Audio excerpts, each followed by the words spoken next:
कैसे आऊं रे नंदलाला, कैसे आऊं रे नंदलाला, कैसे आऊं मदन गोपाला, कैसे आऊं मदन गोपाला, तेरे गोकुल नगरे बड़े दूर नगरे,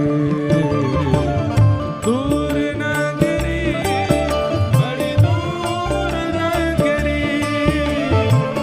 दूर नागरी, बड़ी दूर नागरी, दूर नगरी बड़ी दूर नगरी, दूर नागरी, बड़ी दूर नागरी।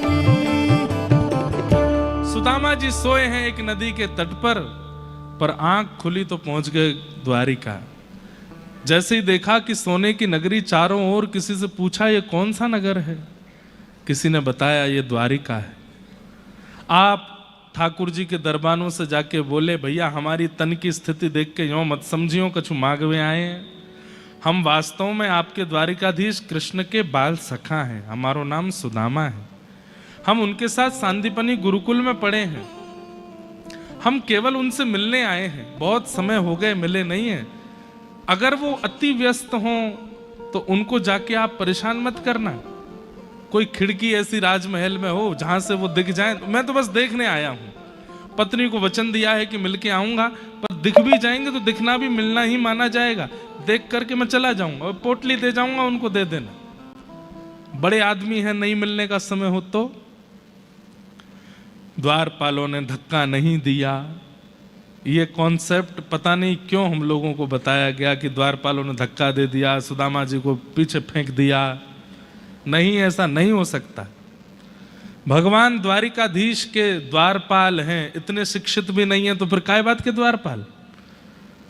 ठाकुर जी के समीप जाने पर व्यक्ति के अवगुण नष्ट होते हैं और भगवान के द्वारपालों में ही अवगुण हैं, तो फिर इससे क्या संकेत मिलेगा हमको। सम्मान से बिठाया और कहा आप प्रतीक्षा करें, द्वारिकाधीश प्रभु अभी प्रसाद पा रहे हैं, और ये सब जो आप लाइन देख रहे हो ना, लंबी कतार, ये भारतवर्ष के सारे राजा हैं, सबसे मिलने का समय है, एक एक करके सबसे मिलेंगे, पर मैं बात करता हूं, अगर समय होगा तो मैं मिलवा दूंगा। बोले बिल्कुल निश्चिंत जाना, हमको कोई चिंता नहीं, हम तो बस देखने आए हैं, देख के चले जाएंगे।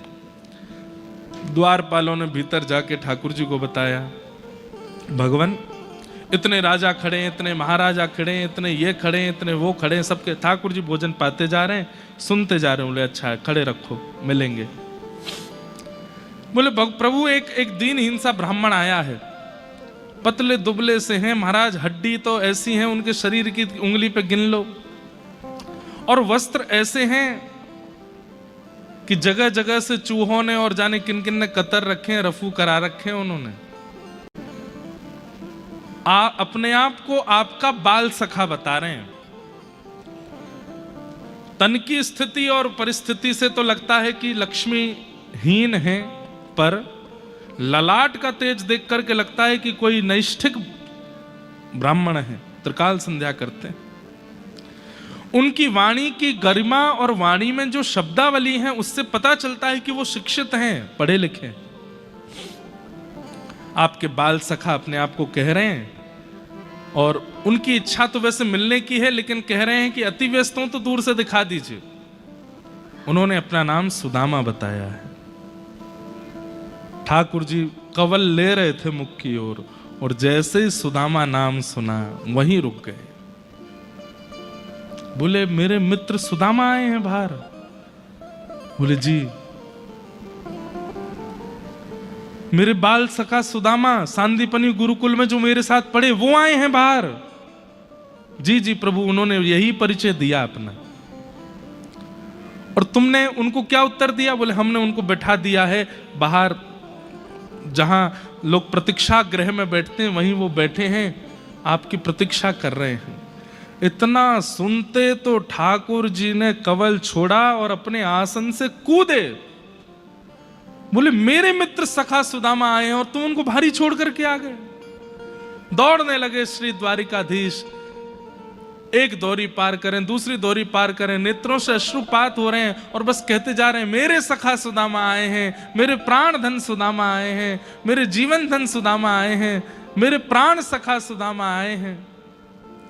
मंत्री, सेनापति, द्वारपाल सब पीछे दौड़ रहे हैं। रुक्मणी, मित्रविंदा, यमुना, कालिंदी सब पटरानियां पीछे दौड़ रही हैं। जामवती, सत्यभामा मन में विचार कर रही हैं, ऐसा कौन आ गया?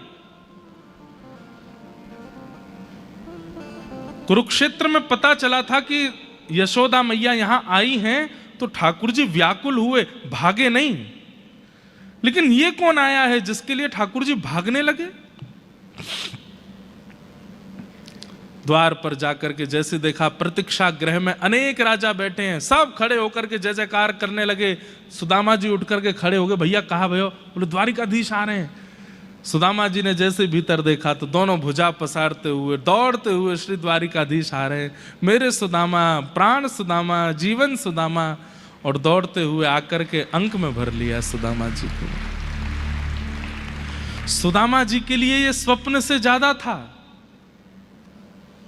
इतना तो वो स्वप्न में भी चिंतन नहीं करते थे। कभी कभी स्वप्न देखते थे तो उसमें भी ये विचार करते थे कि कन्हैया सोने के सिंहासन पर बैठेगो, मैं भीड़ में पीछे बैठ जाऊंगा। इतना सामीप्य तो स्वप्न में भी अनुभव उन्होंने किया था, पर ये तो स्वप्न में भी नहीं सोचा था। ठाकुर जी ने आकर के इतना गाढ़ आलिंगन किया कि अगर थोड़ी देर नहीं छोड़ते तो सुदामा जी ठाकुर जी में ही विलीन हो जाते।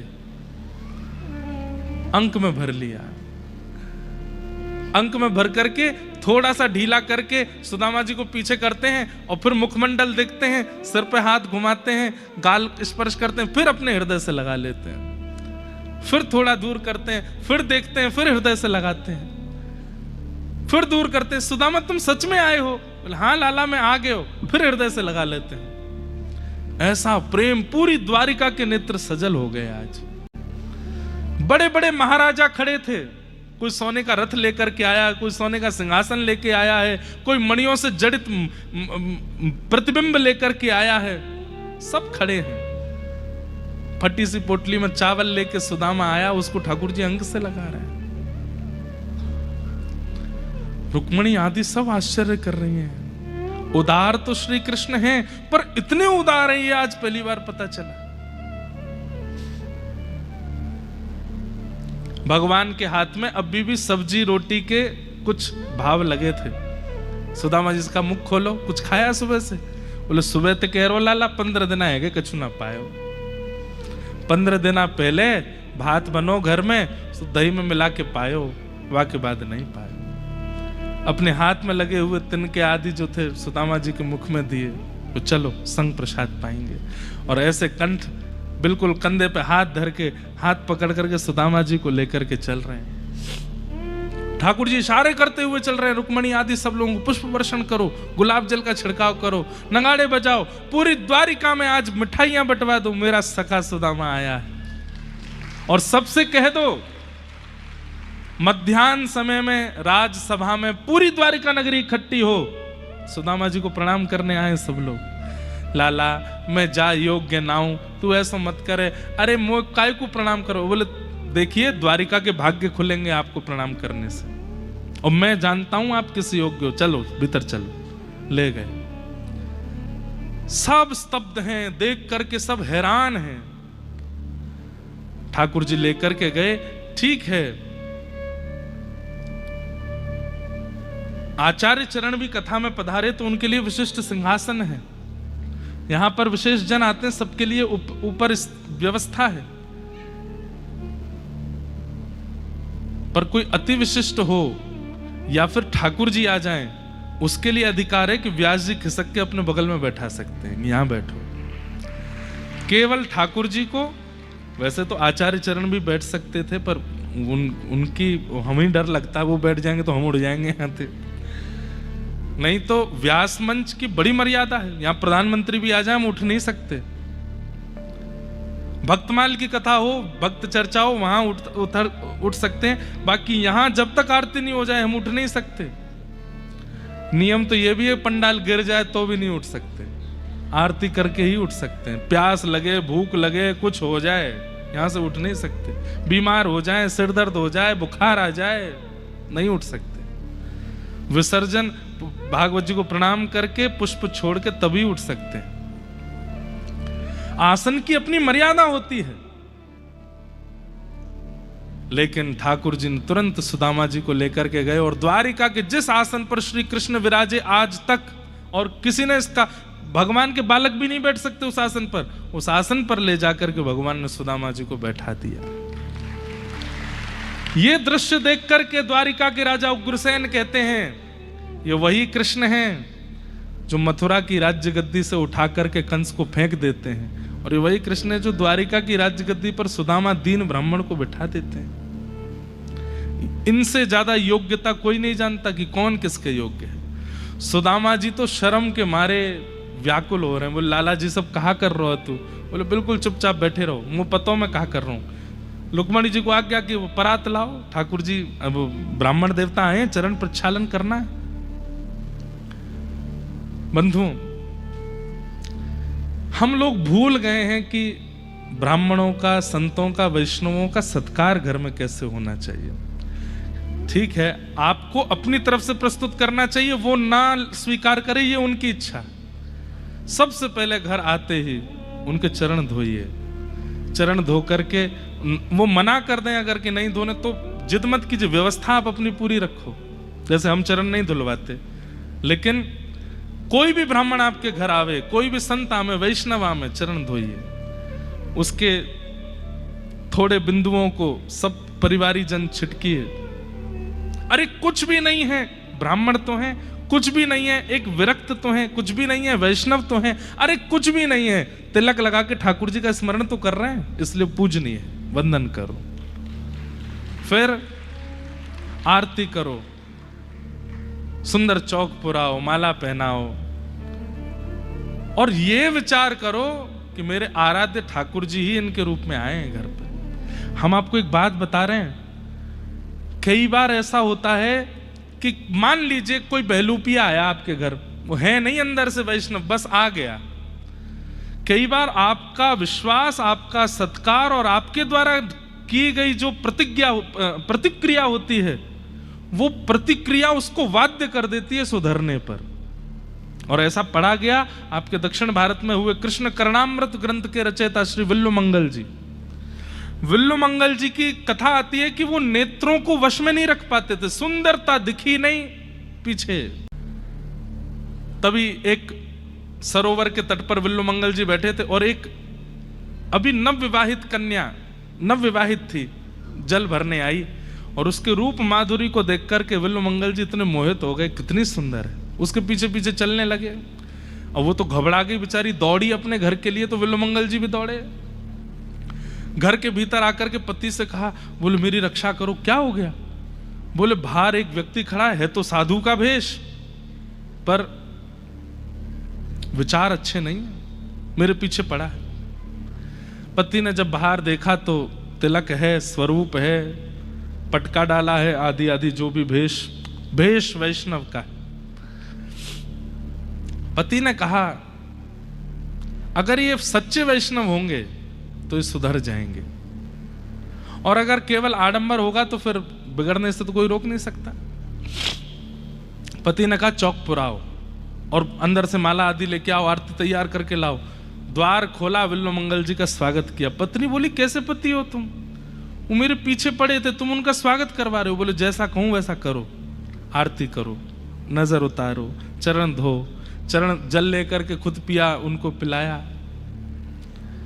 ये सब देख करके विल्लुमंगल जी को मन में आ तो रहा था कि मैं रूप माधुरी देख करके पीछे पड़ा हूं और ये मेरा इतना सत्कार कर रहे हैं। आसन लगाया, बैठिए, प्रसादी पाइए। थाल लेकर के आए, प्रसादी बनाने लगे। अभी तक भी इतनी चेतना नहीं जगी थी चित्त में। प्रसाद पाने के बाद विल्लुमंगल जी बोले मेरी तो शयन करने की इच्छा है और मैं आपके घर पे ही शयन करूंगा। पतिदेव बोले आइए हमारे कक्ष में सोइए, आप सो जाओ। जाते जाते बोले आपको कुछ आवश्यकता तो नहीं? बोले हाँ, एक गिलास जल लेकर के आओ, पर आपकी पत्नी लावे। पति बोला ठीक है। बाहर निकल के पत्नी से बोले सुनो, जाओ जल। बोले तुम कैसे हो? वो हमारे घर में घुस गए, सब कुछ अब कक्ष में बुला रहे हैं, आप कह रहे हो जाओ। और बोले सुनो, श्रृंगार करके और जाना। पत्नी सुंदर थी लेकिन और श्रृंगार किया। पति ने कहा करो तो मैं हूं ना यहां पे। और जैसे ही भीतर जल लेकर के गई, विल्वमंगल जी ने जैसे ही उसको देखा तो वो पहले से ही सुंदर, लेकिन और श्रृंगार करके आई तो और सुंदर लग रही थी। ये देख करके नेत्र बंद हो गए और मन में विचार करने लगे। मैं पीछे भागा, एक बार भी पलक नहीं झपकी, भोजन भी पा रहा हूं, कौन सी सब्जी खाई, दाल खाई, मुझे याद नहीं है, केवल इसकी रूप माधुरी को देखता रहा। इनके घर में आ गया, कक्ष में आ गया, अब भी मेरा व्यवहार नहीं बदला। और मैंने जल मंगाया तो ये और श्रृंगार करके मेरे सन्मुख आ गई। इतनी व्याकुलता, इतनी तत्परता, इतनी तड़फ और इतनी बेचैनी अगर श्री राघव से मिलने की होती तो आज राम जी भी ऐसा ही श्रृंगार करके मेरे सामने आते, मुझे दर्शन देते, कन्हैया मेरे सामने आ जाते। पर उसने जल का पात्र जब रखा, बोले जल ले आई हूं, और कुछ आवश्यकता, और कुछ आवश्यकता तो नहीं है। इधर देखो, 2 कांटे लेके आओ। बोले कांटे? बोले हाँ, हमारी जरूरत है, कांटे लेके आओ। वो पत्नी बाहर गई, कांटे लेके आई, पति से बोली वो कांटे मंगा रहे, बोले ले जाओ। और वो कांटे लेकर के, दोनों कांटे हाथ में लेके अपनी दोनों आंखों को फोड़ लिया।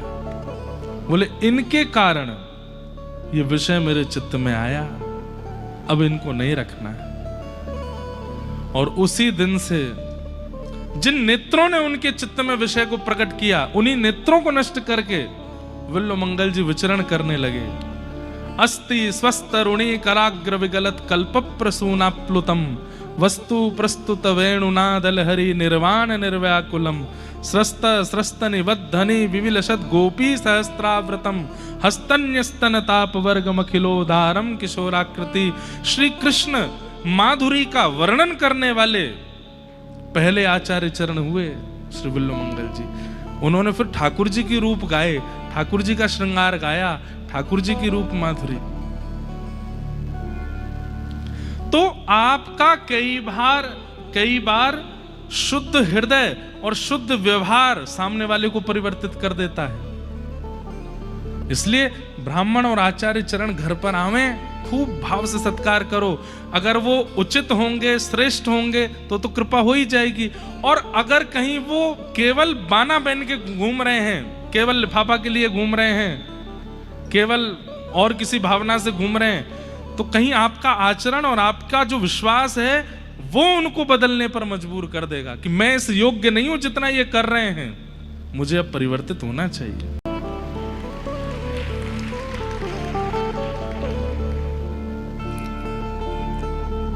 सीता जी का हृदय पवित्र है, इसलिए इतने महीने, इतने साल रहने के बाद भी रावण स्पर्श नहीं कर पाया। वो जब जब सीता जी के सन्मुख जाता है तो विचार करके जाता है, लेकिन जैसे ही सीता जी के सन्मुख जाता है सब भूल जाता है, उसे याद ही नहीं रहता। वो औरों को आज्ञा करता है, ये करो वो करो, खुद स्पर्श भी नहीं कर पाता। क्यों? क्योंकि चित्त पवित्र है। संसार में विषयी जीव बहुत हैं, उनको कई बार डांट के, फटकार के, पीड़ा दे करके समझाने का हमको प्रयास करना चाहिए, पर कभी कभी अपने चित्त को भी शुद्ध कर लीजिए, सामने वाला आपके चित्त के प्रभाव से शुद्ध हो जाएगा। बाकी तो ये कलयुग है बंधुओं, दिन ब दिन राक्षसत्व बढ़ता ही जा रहा है, लेकिन फिर भी हमारी दृष्टि पहचान जाती है कौन योग्य है, उस योग्य का उचित सम्मान करो। द्वारिकाधीश श्री कृष्ण ने सुदामा जी का खूब सत्कार किया, सम्मान किया, बैठाया और पूछने लगे आपको ब्याह है गयो? सुदामा जी बोले हमारा तो है गयो, 2 लालाऊ है गए। बोले अच्छा, हमें नहीं बुलायो? वो लाला ऐसा ब्याह भयो कि दुल्हा दुल्हन ही भूखे रहे ब्याह में। क्यों? सब रो प्रसादी जो है का बराती खा गए, हमें मिलो ही नहीं। 3 दिन बाद फिर भिक्षा आई तब पायो। हम मेरी छोड़ लाला, तेने ब्याह कर लियो? ठाकुर जी तो 16 साल के ही लगते हैं ना, वो 100 साल की उम्र में भी 16 वर्ष के ही थे।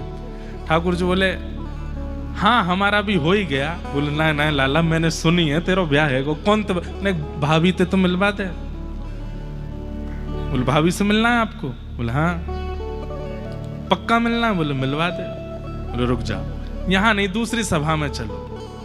ऐसे एक विशाल प्रांगण था, उसमें बैठी 16,108 सिर पर बढ़िया घूंघट करके। अच्छा अच्छा अच्छा लाला बुला ले भाभी।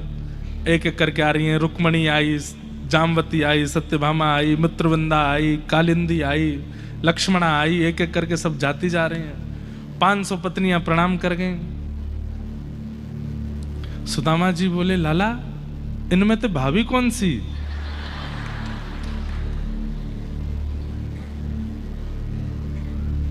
ये सब अपनी है? ठाकुर जी बोले हम बस सबरी अपनी है। बोले कितनी कर गई? बोले 500। 500? अभी कितनी और हैं? बोले 16,108। बोले लाला हमने तो एक ही कियो, बा में भी तो ना बुलायो तो तुम मुझे शिकायत कर रहे हो, इतने में तो एक में ही बुला ले। तो ठाकुर जी बोले 16,100 ब्याहों में तो मैं भी नहीं गया था, बिना मेरे ही ब्याह है को। अरे लाला यहाँ तो पूरा समय निकल जाएगा, अरे आशीर्वाद देते देते एक दिन तो निकल ही चुका है। अब एक काम कर। बोले कहा पत्नी 16,108 है, पति तो तू अकेलो ही है? बोले हाँ पति मैं अकेला हूं। बोले तू प्रणाम कर, मैं तो आशीर्वाद दे दूंगा। और जैसे ही द्वारिकाधीश ने दंडवत किया है, सुदामा जी दोनों भुजा से आशीष दे रहे हैं। दौड़ करके सुदामा जी ने हृदय से लगाया, खूब आनंद हुआ, खूब उत्सव मने, सब सुख रहा। सुदामा जी लौट करके गए तो भगवान ने पूरी परिस्थिति बदल दी, बड़े बड़े महल खड़े हो गए। सुदामा जी ने अपनी पत्नी से कहा देवी अब तुम महलों में रहो, क्योंकि महलों में भजन नहीं हो सकता। मैंने एक दिन और कहा था अध्ययन और भजन ये व्यवस्थाओं में नहीं हो सकते। कोई बहुत व्यवस्थाओं में रहता है, बड़े बड़े घर बनाइए, लेकिन अपने भगवत आराधन का एक सामान्य स्थान, ठाकुर जी का मंदिर खूब भव्य बनाओ, पर जहां आपको बैठना हो वो स्थान बहुत सामान्य होना चाहिए। ठाकुर जी का सिंहासन ऊंचा, ठाकुर जी का सिंहासन विशेष, पर आप जिस पर बैठो वो अति सामान्य होना चाहिए, तभी भजन कर पाओगे। चांदी की चौकी, चांदी के सिंहासन, मखमली गद्दा, उस पर फिर रेशमी क्या बोलते हैं उसको माला झोली, और उसमें भी असली चंदन की माला, फिर ऐसे टेक वेक लगा करके तब जा करके माला जपने बैठे, सो और जाओगे, माला नहीं होगी। माला कैसे करनी है? पीछे कोई सपोर्ट ना हो, मेरुदंड सीधा हो सके तो कुशा का आसन हो, एक धोती पहन करके ऊपर ना पहन करके सीधे बैठिए, तब के भाव से भजन होता है। बहुत व्यवस्थाओं में भजन नहीं होता। सुदामा जी बोले देवी तुम रहो यहाँ, तो हम तो जा रहे हैं। तभी ठाकुर जी प्रकट हो गए। बोले सुदामा जी मेरे बिना अगर उपभोग में रहेंगे तो भजन नहीं बनेगा, लेकिन जिस घर में मैं प्रत्यक्ष विराजमान हूं उस घर में तो आनंद करते हुए भजन किया जा सकता है, इसलिए आप इसको स्वीकार करो, मैं रहूंगा आपके साथ यहाँ पर। और श्री सुदामा जी ने उसे स्वीकार किया। इस प्रकार भगवान की संपूर्ण लीला। आगे भगवान के यदुवंशियों को श्राप लगा, एक एक करके सब यदुवंशी नष्ट हो गए।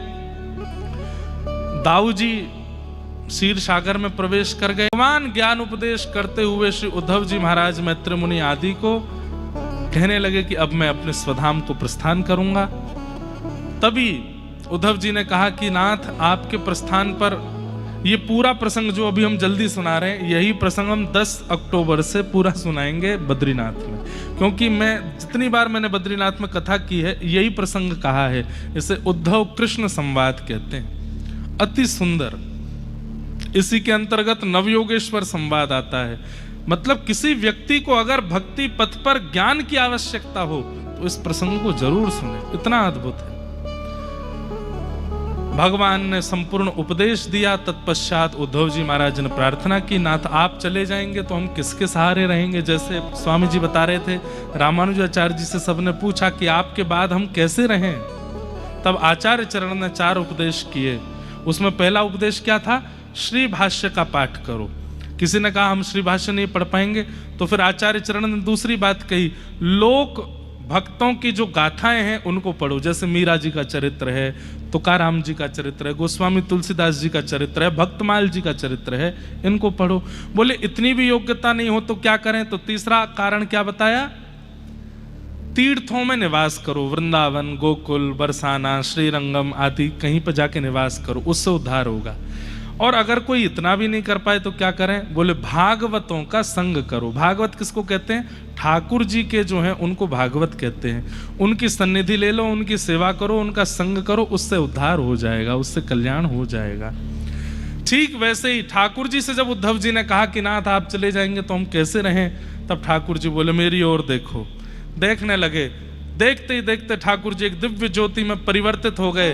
7 बार आकाश में भ्रमण किए और 7 बार भ्रमण करते हुए तिरोधाय प्रविष्टोयम श्रीमद् भागवतार्णवम, वही ज्योति श्रीमद् भागवत के रूप में विराजमान हुई। आप कहेंगे भागवत की रचना तो बाद में हुई, पहले कहां से विराजमान हो गए?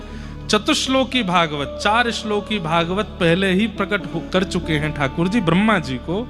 उसी चतुश्लोकी भागवत में श्री ठाकुर जी विराजमान हुए।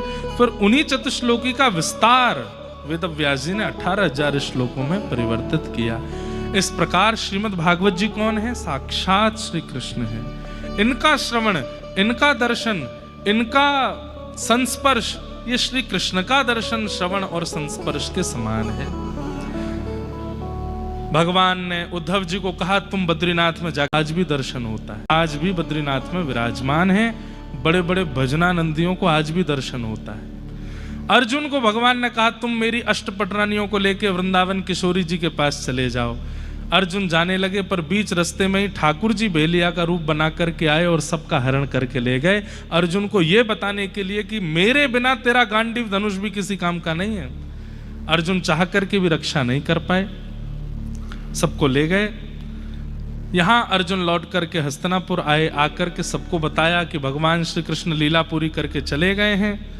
ये सुनते ही कुंती ने उसी समय प्राण त्याग दिए और पांडवों ने स्वर्गारोहण किया, स्वर्ग को चले गए। परीक्षित को राज्य गद्दी पर बिठा गए। परीक्षित राजा के 7 दिन में मरने का श्राप लगा, आज 7वां दिन है। शुकाचार्य जी महाराज परीक्षित से कहते हैं, परीक्षित तुमने संपूर्ण कथा सुन ली है, अब बताओ अब क्या होगा?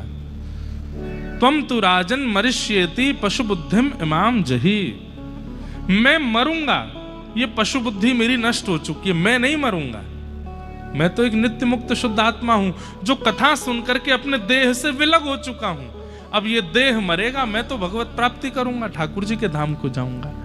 ये बुद्धि जैसे ही परीक्षित की बनी, सुखदेव जी बोले बस यही बुद्धि प्रकट कराती है भागवत की कथा कि मैं देह नहीं हूं, देह माध्यम है संसार में भोजन करने का, धन कमाने का, संबंध बनाने का, रहने का, यश वैभव ईर्षा आदि प्राप्त करने का, पर इन सब से भी अधिक भगवत प्राप्ति कराने का ये देह ही साधन है। इसके अलावा भगवत प्राप्ति का और कोई तरीका नहीं हमारे पास। आंख, नाक, कान, जीव, त्वचा, हाथ, पैर, इनके बगैर भगवत प्राप्ति असंभव है इस संसार में। इसलिए इन सब को भगवत शरणागति करा करके इस देह का माध्यम लेकर के ठाकुर जी की प्राप्ति कर लो, यही भागवत का मूल उद्देश्य है। शुकाचार्य जी महाराज वहां से प्रस्थान कर गए। तक्षक सर्प ने आकर के परीक्षित जी को डस लिया और उनका दिव्य चैतन्य स्वरूप विमान में बैठ करके भगवत धाम को प्रस्थान कर गया। मार्कंडेय ऋषि जी को भगवान ने प्रलय काल में अपने रूप का दर्शन कराया। आदि आदि सब कथाएं यहाँ पर सुनाई गई, सबको हम प्रणाम मात्र करते हैं। भागवत जी के अंतिम 2 श्लोक सब लोग मेरे साथ में 3 बार बोलेंगे। बिल्कुल सीधे बैठें और शुद्ध उच्चारण कीजिएगा। आपको जो ठाकुर जी का स्वरूप प्रिय है, बाल कृष्ण प्रभु हैं, राधा रमण प्रभु, राधा वल्लभ प्रभु, गिरधर लाल प्रभु, नारायण प्रभु, उन प्रभु का चिंतन चित्त में करो। नेत्र बंद करके सब लोग मेरे साथ बोलेंगे। भवे भवे यथा भक्ति, भवे भवे यथा भक्ति, भवे भवे यथा भक्ति, भवे भवे यथा भक्ति, पादयोस्तव जायते पादयोस्तव जायते पादयोस्तव जायते पादयोस्तव जायते तथा कुरुष्व देवेश तथा कुरुष्व देवेश तथा कुरुष्व देवेश तथा कुरुष्व देवेश नाथस्त्वं नो यत प्रभो नाथस्त्वं नो यत प्रभो नाथस्त्वं नो यत प्रभो नाथस्त्वं नो यत प्रभो नाम संकीर्तनं यस्य नाम संकीर्तनं यस्य सर्वपापप्रणाशनं सर्वपापप्रणाशनं प्रणामो दुःखशमनः प्रणामो दुःखशमनः तं नमामि हरिं परम् तं नमामि हरिं परम् नाम संकीर्तनं यस्य नाम संकीर्तनं यस्य सर्वपापप्रणाशनं सर्वपापप्रणाशनं प्रणामो दुःखशमनः प्रणामो दुःखशमनः तं नमामि हरिं परम् तं नमामि हरिं परम् नाम संकीर्तनं यस्य नाम संकीर्तनं यस्य सर्वपापप्रणाशनं सर्वपापप्रणाशनं प्रणामो दुःखशमनः प्रणामो दुःखशमनः तं नमामि हरिं परम् तं नमामि हरिं परम् जिन भगवान का नाम संकीर्तन समस्त प्रकार के पापों का नाश करता है, ऐसे प्रभु के पावन नाम को हम बारंबार प्रणाम करते हैं, बारंबार वंदन करते हैं, बारंबार निवेदन करते हैं।